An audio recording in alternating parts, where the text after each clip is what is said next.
Dadaanin ang bonding sa paglalaro. Dahil papaandaran namin kayo ng hobby na pwede kay Junior at Daddy. Itay una ang bandera ng mga Extreme Mini. Ang mga Scale Crawler RC.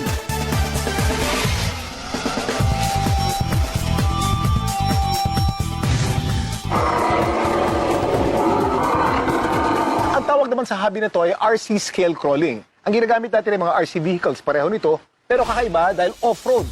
Testing natin.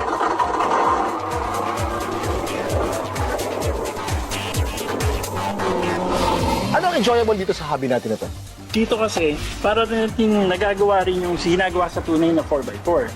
So 1:1, napapaakyat sa mga bundok. Ito rin, napapaakyat, pero in safe distance. Hindi tayo kasama dun sa couch.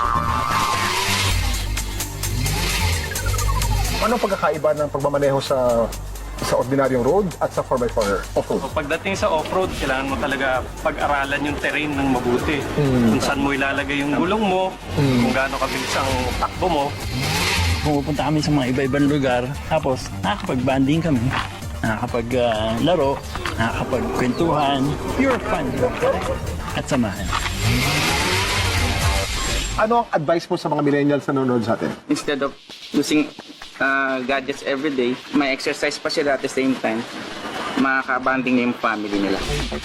Ang ibig sabihin ng RC ay radio control. Sinimulan to sa Italy nang ilabas ng laro ang nitro-powered Ferrari na kasing liit lang ng ruler at kayang paandarin ng remote control. At nang mausong electric cars noong 1970s, mas dumami ang mga kumpanya na gumagawa ng RC cars sa USA at Japan. Hanggang sumikat hindi lang sa racetrack, kung hindi sa off-road noong 1980s. Yung kabataan ko, lata RC.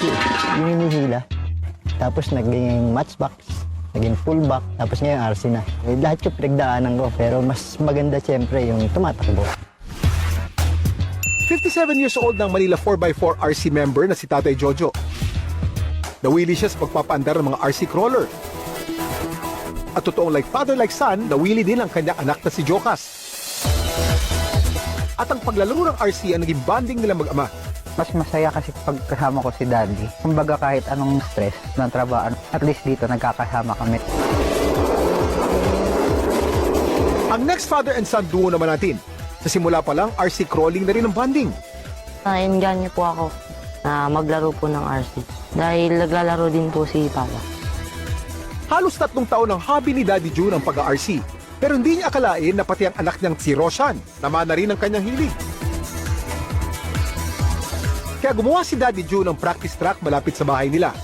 Malaking factor yon sa relationship father and son dahil minsan nagtatalo dahil iba yung approach ng thinking niya, iba rin yung sa akin. So, na-workout naman namin. Kayo ba? Ano ang mga hobby na ginagawa niyo kasama si Papa?